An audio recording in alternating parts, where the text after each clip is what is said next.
आपके अपने YouTube channel में आपका स्वागत है और आप देख रहे हैं स्टडी स्कूल 41।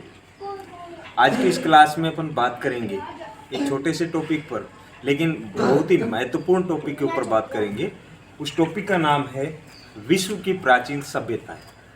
हाँ जी दोस्तों, क्या नाम है उसकी? विश्व की प्राचीन सभ्यताएं। मैं लिख देता हूँ यहाँ इधर, विश्व की प्राचीन सभ्यताएं। विश्व की प्राचीन सभ्यताएं, इसके अंतर्गत अपन बात करेंगे सिंधु घाटी सभ्यता के बारे में। किसके बारे में? सिंधु घाटी सभ्यता के बारे में। आपको बता दें, जहाँ तक आप लोगों ने सुना भी है, नहीं भी सुना है तो मैं बता देता हूँ आपको। ज़्यादातर जो भी प्राचीन सभ्यताएं हैं वो विकसित हुई नदियों के किनारे, नदियों के मुहानों पर हुई। उसका भी कोई कारण रहा होगा।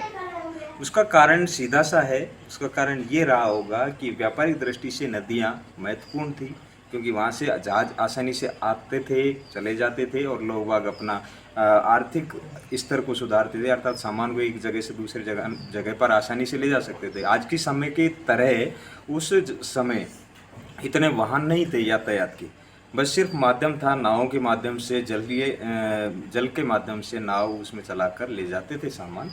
लेकिन हुआ क्या, किस तरह ये सभ्यताएं विकसित हुई, इनके बारे में अपन जानकारी प्राप्त करेंगे। अपन बात करें कि पुरातात्विक आधारों पर पता चलता है कि सिंधु घाटी सभ्यता आज से लगभग 5 से 7 हजार वर्ष पूर्व, कितनी? 5 से 7 हजार वर्ष पूर्व, 7 हजार वर्ष पूर्व यह विकसित हुई, ऐसा माना जाता है। 5 से 7 हजार वर्ष पूर्व की बात कर रहा हूं मैं। उस समय क्या हुआ कि जो भारत की प्रमुख नदियां थी, कौन कौन सी थी? सिंधु, सरस्वती, सिंधु, सरस्वती और उनकी जो सहायक नदियां थी, कौन सी नदियां? सहायक जो नदियां थी, उनके किनारों पर ये सभ्यता विकसित हुई। और उसके लिए वहाँ पर जो लोग जाते थे, आवागमन करते थे, अर्थात इनके आसपास के किनारों पर जो लोग विचरण करते थे, भ्रमण करते थे, घूमते थे, इन्हीं लोगों ने, इन्हीं मानव के समूहों ने क्या किया, एक स्थायी रूप से अपनी बस्ती बना ली। और स्थायी रूप से बस्ती बनाने के बाद ये लोग वहाँ पर स्थायी रूप से रहने लग गए और अपनी सभ्यता और संस्कृति का इन्होंने वहाँ पर पूर्णतः विकास भी किया। लेकिन एक समय ऐसा आया कि ये सभ्यता धीरे धीरे विनाश की ओर चली गई। अब वो प्राकृतिक आपदाएं रही होंगी, हो सकता है नदियों का जो जल स्तर है वो बढ़ा होगा, वो सभ्यताएं वहाँ पर दब गई और उनके जो प्राचीन अवशेष हैं वो अपने को देखने को मिलते हैं। फ्रेंड्स, आगे की अपन बात करें तो इसमें अपन पहले बात करते हैं सिंधु सभ्यता, सिंधु घाटी सभ्यता की बात कर देते हैं, सिंधु की। तो सिंधु सभ्यता की बात करते हैं। मैं इसको पहले थोड़ा रब कर देता हूँ और अभी आपको बताता हूँ। अपन बात कर रहे थे ये सभ्यता वहाँ पर विकसित हुई नदियों के किनारे। अब वो जो भी कोई कारण रहे होंगे, वो सभ्यताएं समाप्त हो गई। और अब इन प्राचीन विश्व की जो सभ्यता हैं उनके अंतर्गत अपन बात कर रहे हैं सिंधु सभ्यता की। अब उसके उत्खनन की बात कर लेते हैं। किसकी बात कर लेते हैं? सिंधु सभ्यता क्या उत्खनन, सिंधु घाटी इस सभ्यता की अपन बात कर रहे हैं और इसके अंतर्गत इसके उत्खनन की बात करेंगे। किसकी बात करेंगे? उत्खनन की, अर्थात शुरुआत में खुदाई करके जो तथ्य प्राप्त हुए उसके बारे में बात करेंगे। उत्खनन कब कब हुआ है, इसका एक स्थान पड़ता है हड़प्पा। हाँ दोस्तों, क्या नाम बताया मैंने? हड़प्पा। हड़प्पा स्थान पड़ता है। और हड़प्पा कहाँ पर है? अगर अपन बात करें अविभाजित भारत की, आज की बात नहीं कर रहे हैं, उस समय जो पाकिस्तान भी भारत का हिस्सा था उस समय की अपन बात कर रहे हैं। उस समय पंजाब प्रांत के, कौन से प्रांत के? पंजाब प्रांत के, अविभाजित भारत की बात कर रहा हूं मैं। पंजाब प्रांत के मांटगोमरी स्थान का नाम क्या था? मांट गोमरी। मांट गोमरी नामक स्थान पर हड़प्पा नामक कस्बे की खोज की गई थी। और उस नदी का नाम क्या था वो मैं आपको बता देता हूँ। रावी नदी के किनारे पर यह स्थित था। कौन सा स्थान? हड़प्पा। वहाँ पर इसकी खोज की गई थी। अब खोजकर्ता कौन था और कब की गई थी उसके बारे में भी मैं आपको बता देता हूँ। सन 1921 में इसकी खोज की गई। कब की गई? सन 1921 में इसकी खोज की गई। खोज करने वाला कौन था? दयाराम साहनी। खोजकर्ता का क्या नाम था? दयाराम साहनी। दयाराम साहनी एक भूगोल ये पुरातत्ववेत्ता थे और इन्होंने सन 1921 में हड़प्पा नगर की खोज की। कहाँ पर खोज की? अविभाजित भारत के पंजाब प्रांत के मांटगोमरी के पास हड़प्पा एक स्थान था, वहाँ पर सन 1921 में इसकी खोज की थी और उस नदी का नाम क्या था? रावी नदी। इसके अंतर्गत अपन ने पढ़ा हड़प्पा के बारे में। अब पढ़ लेते हैं थोड़ा सा उत्खनन कार्य मोहनजोदड़ो का। इसका कर लेते हैं। नंबर 2 पर आता है मोहनजोदड़ो। मोहनजोदड़ो भी वहीं पर एक स्थान है। और अविभाजित भारत की बात करें उस समय की बात, अब वर्तमान में तो ये सभ्यताएं चली गई पाकिस्तान में, लेकिन अविभाजित भारत की बात कर रहे हैं। पहले मैं आपको बता देता हूँ मोहनजोदड़ो की खोज कब की गई। खोज की गई सन 1922 में। फ्रेंड्स, कब की गई? सन 1922 में। करने वाले कौन थे? राखल दास बनर्जी, ये पुरातत्ववेत्ता थे। इन्होंने इसकी खोज की थी, राखल दास बनर्जी ने, सन 1922 में। कहाँ पर की थी उसका भी बता देते हैं। सिंध प्रांत के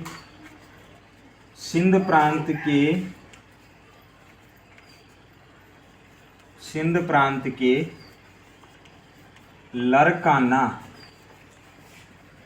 सिंध प्रांत के लरकाना जिले में एक नदी बहती थी। उस नदी का क्या नाम था? उस नदी का नाम था, रोबिन। सिंध प्रांत की बात कर रहे थे अपन। सिंध प्रांत के लरकाना जिले में एक नदी बहती है, सिंधु नदी के पूर्वी किनारे की बात कर रहे हैं अपन। पूर्वी किनारे पर मोहनजोदड़ो नामक स्थान, कौन सा?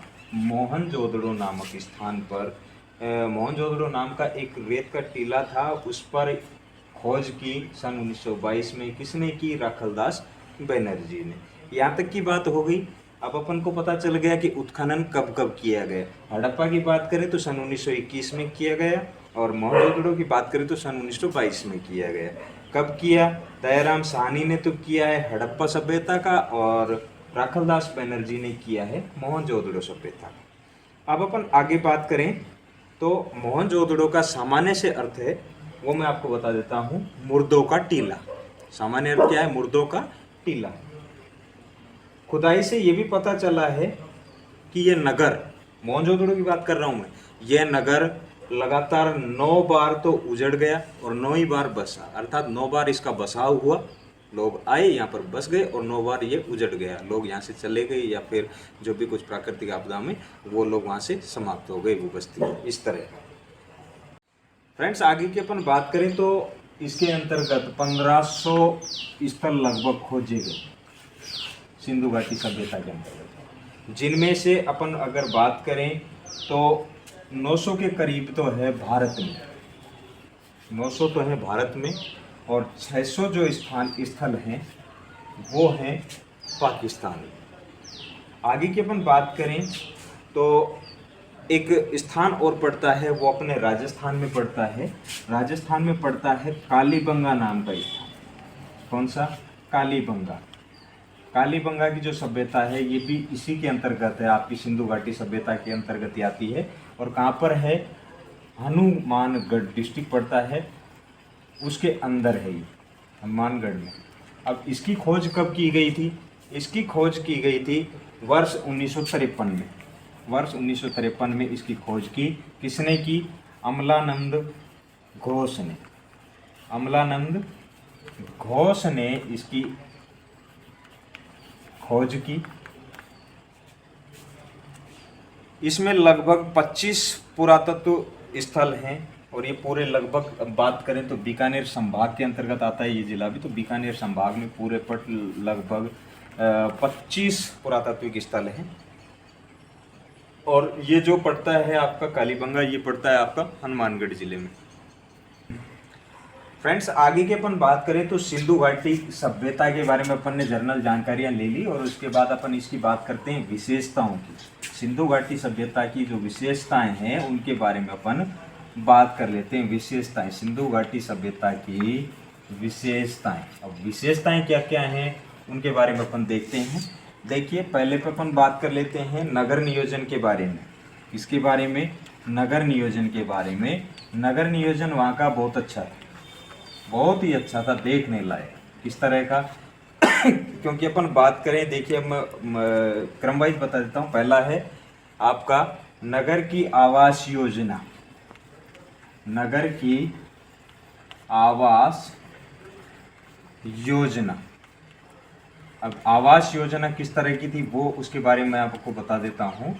नगरीय जो आवास योजना थी वो इस तरह की थी कि नगर जो बसा हुआ था वो इस तरह का बसा हुआ था कि नगर की प्रत्येक सड़कें, यानी प्रत्येक जो गलियों की जो मुख्य सड़कें हैं वो एक चौराहे पर मिलती थी, वो भी एक समकोण में। नगर में सड़क की व्यवस्थाएं इस तरह की थी कि चौराहे पर जो रास्ते मिलते थे उसमें सारे में सड़कें थी, पक्की सड़कें। उस समय ईंटों की सड़कें होंगी। लेकिन उसके बाद आता है आपका नगर की सफाई। नगर की सफाई के लिए जगह जगह पर कूड़ादान रखे गए थे, प्रत्येक चौक के ऊपर, जिसको कहते हैं अपन इंग्लिश में बोले तो डस्टबिन, कूड़ा पात्र, वो रखे गए थे नगर की साफ सफाई के लिए। नगर की साफ सफाई के साथ साथ तो जल निकास की जो प्रणाली थी वो भी वहाँ अच्छी थी, क्योंकि जो वहाँ के जो घर थे उन घरों के अंदर पक्की नालियाँ थी और नालियाँ भी बाहर आके एक मुख्य नाले में मिलती थी, जो नाला निकल कर वहाँ से नगर से कहीं दूर दूसरी जगह जाकर गिर जाता था। कहने का मतलब वहाँ का जो दूषित जो जल था वो भी कहीं दूसरी जगह पहुँच जाता था। स्वच्छता का प्रबंधन अच्छा था, जैसा आपको अभी बताया, डस्टबिन में जब कूड़ा डाल देते थे जो पानी था वो भी बाहर चला जाता था, दूषित पानी। और आंगन के अंदर घर इस तरह से होते थे कि चारों तरफ बड़ा आंगन होता था पूरे घर का। यहाँ जैसे मकान बन गए और इधर पानी का भी एक टैंक वगैरह था इस तरह का, और रसोई की भी व्यवस्था थी घरों में ही। पक्के स्नानागार भी बना रखे थे नहाने धोने की, इस तरह का यहाँ की व्यवस्थाएं थी। आगे की अपन बात करें तो विशेष निर्मितियां क्या क्या थी यहाँ पर। विशेष निर्मितियों की बात कर रहे हैं। विशेष निर्मितियों में क्या क्या था? रक्षा प्राचीर थी, अर्थात पूरे नगर के चारों तरफ पक्की दीवारें थी और रक्षा प्राचीरें बनाई गई थी चारों तरफ नगर की सुरक्षा की दृष्टि से, ताकि नगर में कोई आक्रमण आदि नहीं हो, इसलिए वो कुछ ना कुछ इस तरह का रखते थे। उसके साथ ही अगर अपन बात करें, रक्षा प्राचीर थी। रक्षा प्राचीर, चारों तरफ दीवारें बनाई गई थी। विशाल स्नानागार थी, अभी मैंने आपको बताया जिसको अपन बोलते हैं ना स्विमिंग पूल, वो स्विमिंग पूल भी थे पक्के बनाए हुए। स्नानागार पक्के बनाए हुए थे, विशाल। घरों में तो थे ही, लेकिन नगर के अंदर एक सार्वजनिक रूप से होता था। धातु पिंगलाने के स्थान भी थे, धातुएं भी पिंगलाई जाती थी। लोहे आदि से जो कुछ भी बनाते थे वो पीतल तांबे से, धातु पिंगलाने का स्थान।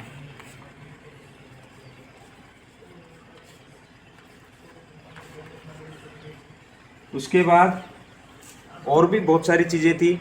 धातु पिंगलाने के लिए भट्टियां भी थी, भट्टियों को भी काम में लिया जाता था। यज्ञ वेदिकाएं, यज्ञ आदि जब करते थे उसके लिए वेदिकाएं भी बनाई गई थी। और साथ ही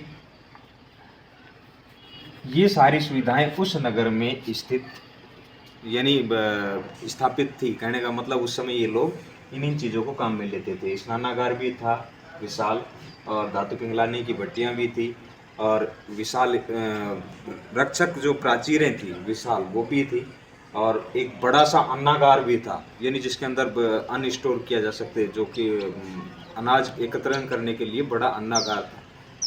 आगे की अपन बात करें धार्मिक जीवन की, धार्मिक जीवन की अपन बात करें तो धार्मिक जीवन में होता क्या था कि वहाँ पर इस सभ्यता के लोग, सिंधु घाटी सभ्यता की अपन बात करें, इस सभ्यता की सिंधु घाटी सभ्यता के लोग क्या करते थे, पृथ्वी,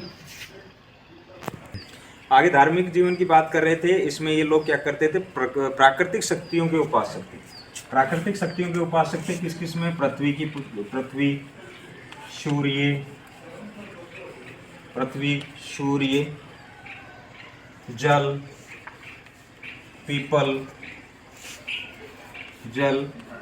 पीपल, नीम आदि की ये लोग उपासना करते थे। इनको देवी का रूप मानकर इनकी उपासना करते थे। अर्थात कहने का मतलब उस सभ्यता के लोग प्राकृतिक जो भी वस्तुएं थी, जल हो गया, सूर्य हो गया, पृथ्वी हो गई, पीपल, नीम, इन सभी की पूजा उपासना करते थे। फ्रेंड्स, आज की वीडियो में इतना ही, मिलते हैं नेक्स्ट वीडियो के साथ। अगर आपको अच्छी लगी हो तो आप लाइक करें, शेयर करें और सब्सक्राइब करना नहीं भूलें।